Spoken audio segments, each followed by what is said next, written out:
పరిపాలనలో ఈరోజు అన్ని వర్గాలు కూడా నష్టపోయి ఉన్న పరిస్థితులు కనిపిస్తాయి. ఈరోజు చంద్రబాబు నాయుడు గారి పరిపాలనలో ఏం జరుగుతా ఉంది అంటే విద్యారంగము, వైద్య రంగము, వ్యవసాయ రంగము, పారిశ్రామిక రంగాలు, మహిళా సాధికారత, సుపరిపాలన అన్ని కూడా ఈరోజు విధ్వంసమే కనిపిస్తుంది చంద్రబాబు నాయుడు గారి పరిపాలనలో. చంద్రబాబు నాయుడు గారి పరిపాలనలో పొద్దున లేచినప్పటి నుంచి మనకు కనిపించేది ఏమిటి అంటే ఎవరైనా ఈ పాలన చంద్రబాబు నాయుడు గారితో అన్యాయం అయిపోయిన పరిస్థితులను ఎవరైనా ప్రశ్నిస్తే పొద్దున లేచినప్పటి నుంచి అక్రమ కేసులు, అక్రమ అరెస్టులు ఇవి మాత్రమే చంద్రబాబు నాయుడు గారి పరిపాలనలో మనకు కనిపిస్తాయి. ఈరోజు ఈ వెన్నుపోటు పార్టీ వల్ల చంద్రబాబు నాయుడు గారి పార్టీ అంటే వెన్నుపోటు పార్టీ. ఈ వెన్నుపోటు పార్టీ వల్ల రాష్ట్రానికి, ప్రజలకు బాధ తప్ప ఇక ఏదైనా కానీ మిగిలిందా అని అడుగుతున్నారు. రాష్ట్రంలో ఇవాళ వ్యవసాయ రంగాన్ని తీసుకోండి. 67% జనాభా వ్యవసాయం మీద ఆధారపడి ఉన్న నేపథ్యంలో 26 నెలలుగా కనీసం ఏ పంటకైనా కూడా గిట్టుబాటు ధర వచ్చాయని అడుగుతా ఉన్నాను. ఈ 27 నెలలుగా 26 నెలలుగా వరికి కానీ, మొక్కజొన్న కానీ, అరటికి కానీ, కొబ్బరికి కానీ, పత్తికి కానీ, పువ్వులకు కానీ, పెసలకు కానీ, సజ్జలకు కానీ, మిర్చికి కానీ, పొగాకు కానీ, ఉల్లికి కానీ, టమాటో కానీ, కొక్కో కానీ, చీనీ కానీ, చివరికి ఆకువ రైతులకైనా కూడా ఇవాళ ఇక్కడికి వచ్చి నేను పొగాకు రైతుల ఆక్రందనల మధ్య నిలబడున్నా. ఈ పొగాకు రైతులు సంబంధించిన పంటను తీసుకున్నా. ఇవాళ కనిపిస్తున్నది ఏమిటి అంటే సంక్షోభమే. రైతులు ఇవాళ రోడ్డు పరిస్థితులు కనిపిస్తా ఉన్నాయి. ఈరోజు గిట్టుబాటు ధర రాక ఇదే జంగారెడ్డిగూడెం మండలం, ఇదే ఏలూరు జిల్లా బుట్టాయిగూడెం మండలం నుంచి వెంకటేశ్వరరావు అన్న తన భార్య ఈరోజు నా పక్కన నిల్చొని 2 బర్రెలు ఉన్నాయి. 10 ఎకరాల సాగు, గిట్టుబాటు ధర రాక పంట అమ్ముకునే పరిస్థితి లేక ఆత్మహత్య చేసుకున్న పరిస్థితి నా కళ్ళకి కనిపిస్తా ఉంది.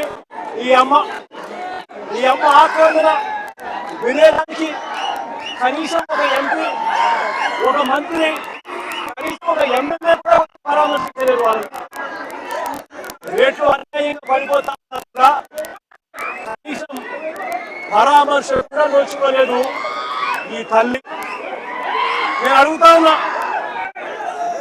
ఒకసారి వైఎస్ఆర్ కాంగ్రెస్ పార్టీ ప్రభుత్వం అంటే 2023-24 వైఎస్ఆర్ కాంగ్రెస్ పార్టీ ఒకసారి గమనించినట్టయితే రైతులకు సంబంధించి 2023-24 మధ్య మన చివరి ఏడాదిలో ధరను గమనిస్తే రాష్ట్ర వ్యాప్తంగా అంటే ఉత్తరాది ప్రాంతం, దక్షిణాది ప్రాంతం 2 ప్రాంతాలు కలిపితే రాష్ట్ర యావరేజ్, రాష్ట్ర సగటు ధర 289 రూపాయలు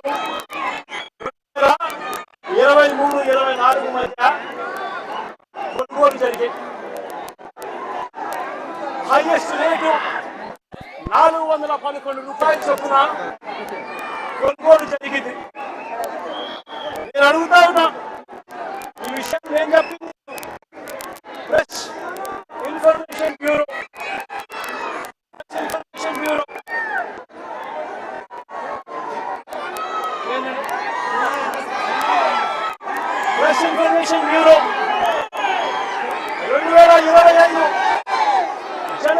నిన్న అఫీషియల్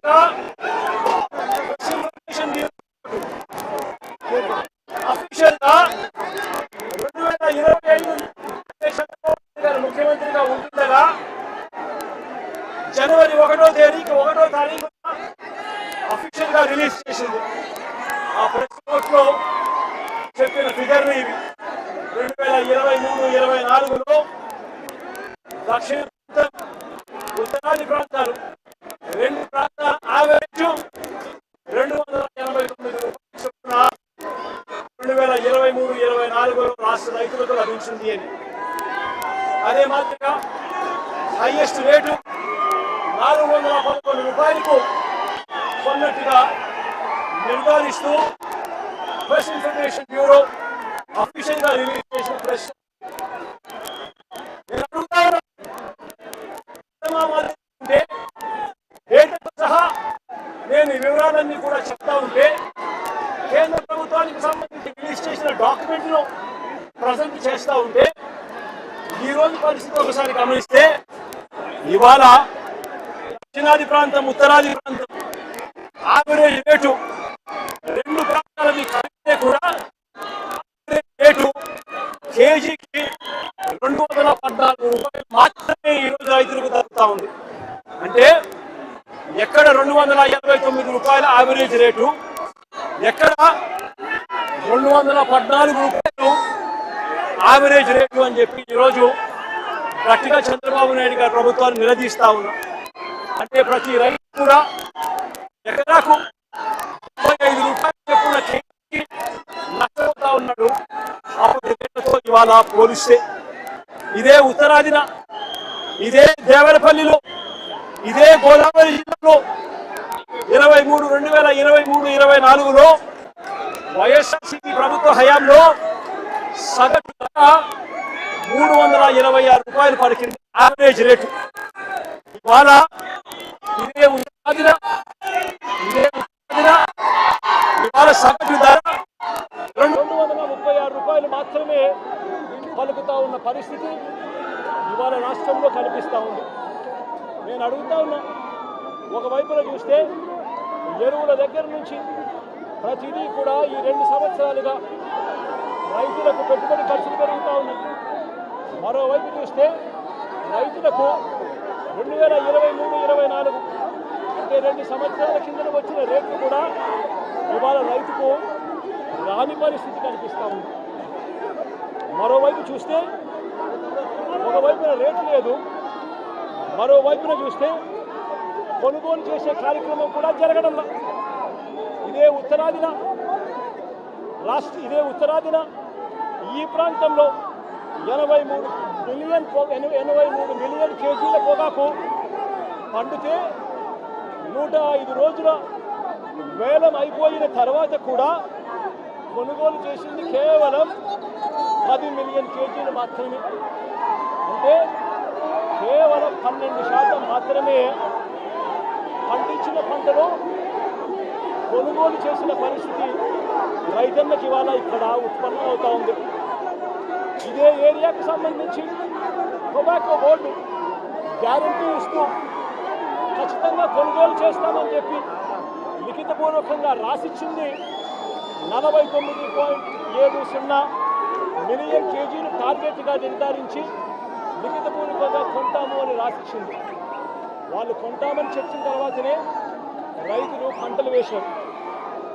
దానితో కూడా చూసినా కూడా వీళ్ళు కొనుగోలు చేసిన 10 మిలియన్ కేజీలు కేవలం 20% కూడా మించిలేని పరిస్థితి ఈరోజు ఈ ఉత్తరాది ప్రాంతంలో కనిపిస్తూ ఉంది. ఇక రాష్ట్ర వ్యాప్తంగా కూడా పరిస్థితి గమనిస్తే రాష్ట్రంలో ఈ సంవత్సరం 232 మిలియన్ కేజీలు రాష్ట్రంలో ఉత్పత్తి జరిగితే ఉత్తరాది ప్రాంతం, దక్షిణాది ప్రాంతం 2 ప్రాంతాలు కలిపి ఇవాళకి కొనుగోలు చేసింది కేవలం 47.3 మిలియన్ కేజీలు మాత్రమే కొనుగోలు చేసింది. అంటే పండిన పంట 232 మిలియన్ కేజీలు కొనుగోలు చేసింది రాష్ట్ర వ్యాప్తంగా. ఉత్తరాది ప్రాంతం, దక్షిణాది ప్రాంతం 2 కలిపి కొనుగోలు చేసింది కేవలం 47.3 మిలియన్ కేజీలు. అంటే కేవలం 21% మాత్రమే.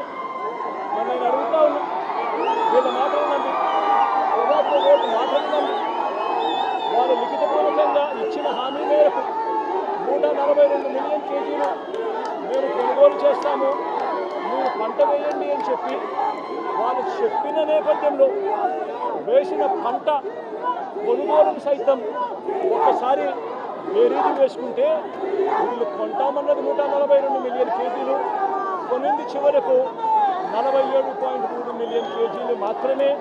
అంటే కేవలం 33% మాత్రమే కొనుగోలు చేసిన పరిస్థితి.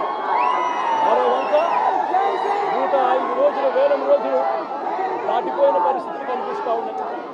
నేను అడుగుతా ఉన్నా, ఈరోజు ఇదే వేలం కేంద్రంలో నేను వస్తున్నాను కాబట్టి, ఈ ప్రాంతానికి నేను వస్తానని చెప్పాను కాబట్టి ఒక వారం 10 రోజుల నుంచి 10 రూపాయలు రేటు పెరిగింది, లేకపోతే ఆ రేటు కూడా పెరిగేది కూడా కాదు.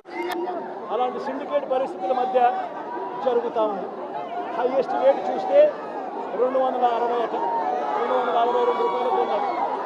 యావరేజ్ రేటు ఎంత అని చూస్తే 174 రూపాయల నుంచి కొనుగోలు లేవు. మరి నేను అడుగుతా ఉన్నా, పంట కొనే నాతులు లేని పరిస్థితిలో ఇవాళ రైతన్న వ్యవసాయం జరుగుతూ ఉంది. కొనుగోళ్ళు ముందు సాగడం లేదు.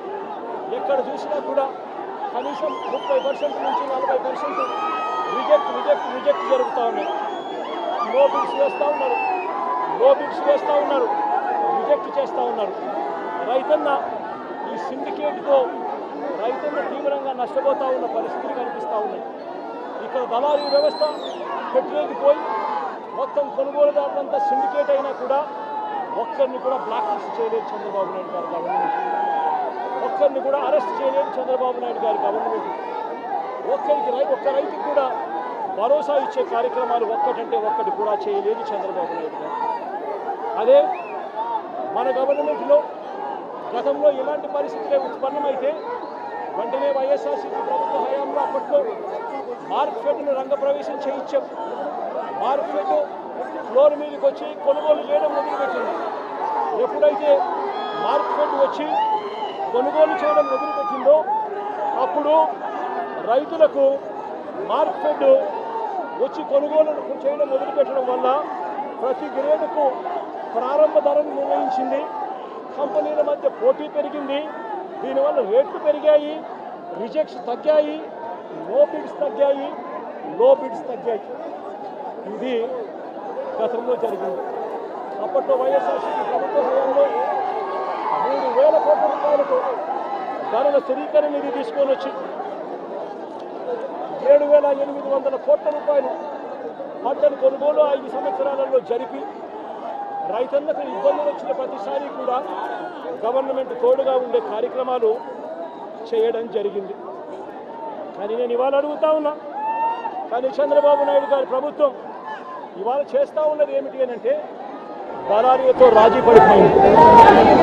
దళారీలతో నాకింత నీకింత అని చెప్పి కంపెనీలతో సర్దుబాటు చేసుకుంది కాబట్టి ప్లాట్ఫామ్ మీదకి మార్కెట్ను పోటీదారుడుగా కొనుగోలుదారుడుగా దింపలేదు. చంద్రబాబు నాయుడు చేస్తూ ఉన్నది ఏమిటంటే కేవలం 94 మిలియన్ కేజీల కట, అంటే పంటేమో 234 మిలియన్ కేజీలు పండితే కేవలం 94 మిలియన్ కేజీల కట కేవలం 20 రూపాయలు మాత్రమే సబ్సిడీ కింద ఇస్తానని చెప్పి చంద్రబాబు నాయుడు గారు చెప్పడం జరిగింది. అంటే ఈ 20 రూపాయలు కంపెనీ వాళ్ళకి ఇస్తాడట.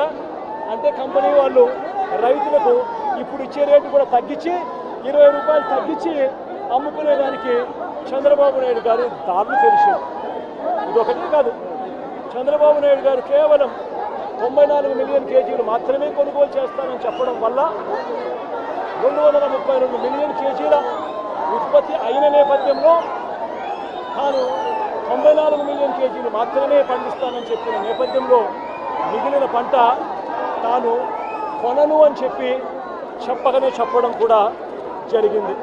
దీనివల్ల రైతులు పూర్తిగా నష్టపోతూ ఉన్న పరిస్థితులు కనిపిస్తూ ఉన్నాయి. నేను ఒకటే చెప్తా ఉన్నా, చంద్రబాబు నాయుడు గారు చేయాల్సింది ఏమిటి అని అంటే మార్కెట్ను రంగప్రవేశం చేయించాలి. మార్కెట్ను రంగప్రవేశం చేయించి చంద్రబాబు నాయుడు గారు ప్రతి గ్రేడ్కు కూడా మినిమం ధర ఇది అని చెప్పి నిర్ధారించి ఫ్లోర్ మీదకి మార్కెట్ని పంపించారు. అప్పుడు మార్కెట్లో కాంపిటీషన్ పెరిగి రేట్లు పెరిగే కార్యక్రమాలు జరుగుతాయి. మా ప్రభుత్వ హయాంలో, వైఎస్ఆర్సీపీ ప్రభుత్వ హయాంలో ఇదే మాదిరిగానే పొగాకు రైతులకు మా 5 సంవత్సరాల కాలంలోనే ఆదుకున్న చరిత్ర ఎంతో ఉంది. ఇదే చంద్రబాబు నాయుడు గారు చేస్తూ ఉన్న ఇంకొక అన్యాయమైన తమాషా ఏమిటో తెలుసా? అది విన్నప్పుడు నాకు నిజంగా ఆశ్చర్యం అనిపించింది.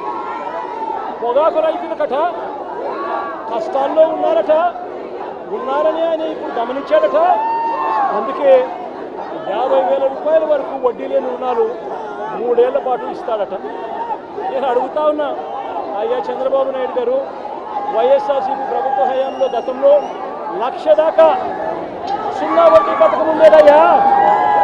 1,00,000 రూపాయల దాకా రైతులు సకాలంలో కడితే సున్నా వడ్డీకి రుణాలు వచ్చే కార్యక్రమం వైఎస్ఆర్సీపీ ప్రభుత్వ హయాంలో జరిగింది.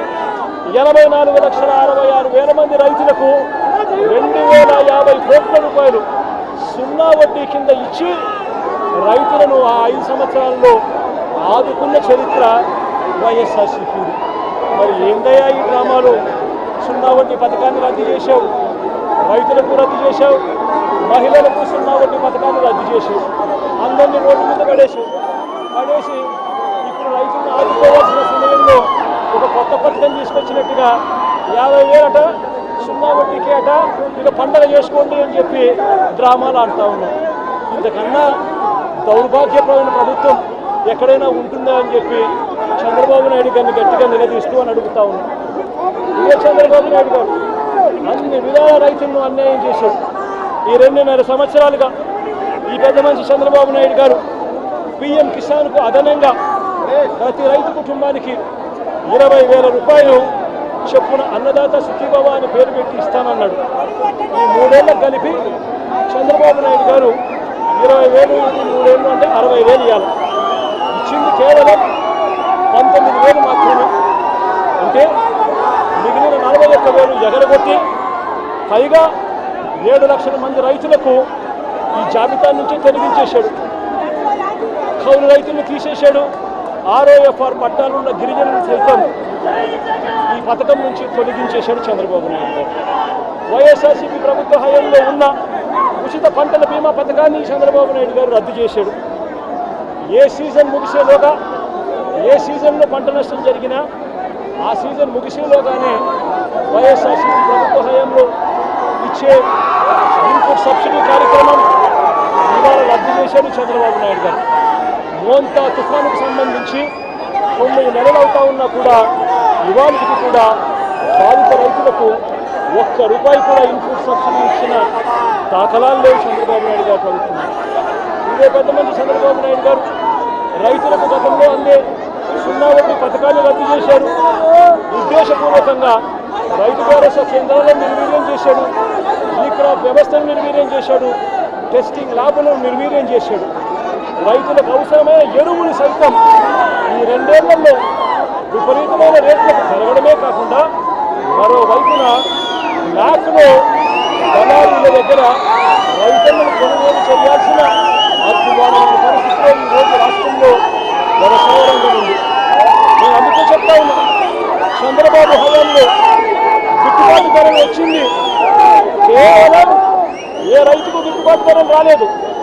ఏ పంటకు చంద్రబాబు గారి హయాంలో గిట్టుబాటు ధరలు రాలేదు. గిట్టుబాటు ధరలు వచ్చింది కేవలం ఒకే ఒక్క పంటకు. ఆ రైతులు కూడా చంద్రబాబు గారి వెన్నుపోటు పార్టీకి సంబంధించిన మనుషులే. అదే పంట తెలుసా? ఓ గంజాయి తప్ప. చంద్రబాబు నాయుడు గారు అంటాడు బియ్యం తింటే క్యాన్సర్ వస్తుందంట, కాబట్టి వరికి గిట్టుబాటు ధరలు రాకుండా డమాల్ చేసే కార్యక్రమం చేశారు. చంద్రబాబు గారు అంటాడు మిర్చి తింటే అసిడిటీ వస్తుందంట, కాబట్టి మిర్చి పంటకు గిట్టుబాటు ధర రాకుండా డమాల్ చేశాడు. మామిడి తింటే చంద్రబాబు నాయుడు గారు అంటారు షుగర్ వస్తుందట, అందుకే మామిడి పంటను కూడా డమాల్ చేశాడు. గిట్టుబాటు ధర లేకుండా రైతులు రోడ్డు మీదకి వచ్చాడు. ఇక పొగాకు పరిస్థితి చూస్తే హెల్త్ దెబ్బతింటుందంట. పొగాకుకు మంచి రేటు వస్తే అని పొగాకు రైతులు కూడా ఇవాళ దమాలనిపించాడు. చంద్రబాబు నాయుడు గారి పరిపాలనలో రైతులు హానికరం, వ్యవసాయానికి చంద్రబాబు నాయుడు గారి పరిపాలన ప్రమాదకరంగా ఈరోజు రాష్ట్రంలో పరిస్థితులు ఉన్నాయి. వైఎస్ఆర్ కాంగ్రెస్ పార్టీ ఖచ్చితంగా ఒత్తిడి తీసుకొచ్చే కార్యక్రమం చేస్తుంది. వైఎస్ఆర్ కాంగ్రెస్ పార్టీ రైతుల పక్షాన పోరాటం కొనసాగిస్తుంది. ఈ ప్రభుత్వంలో ఈ మాదిరిగా ఆత్మహత్యలు చేసుకున్న వెంకట్రావు అన్న భార్య లాంటి కుటుంబాలకు వైఎస్ఆర్ కాంగ్రెస్ పార్టీ ప్రభుత్వం అధికారంలోకి వచ్చిన వెంటనే ఈ కుటుంబానికి అండగా ఉంటాం.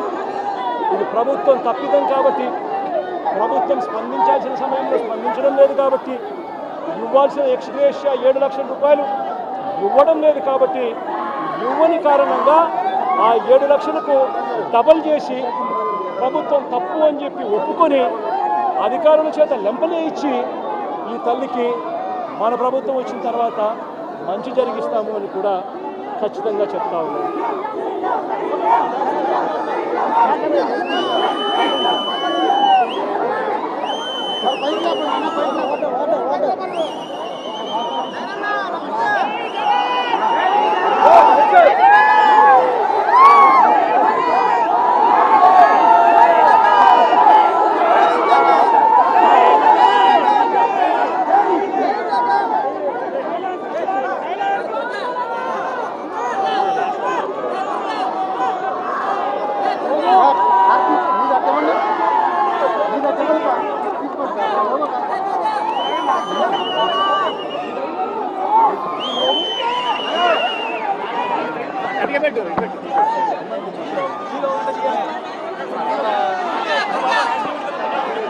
Hello hello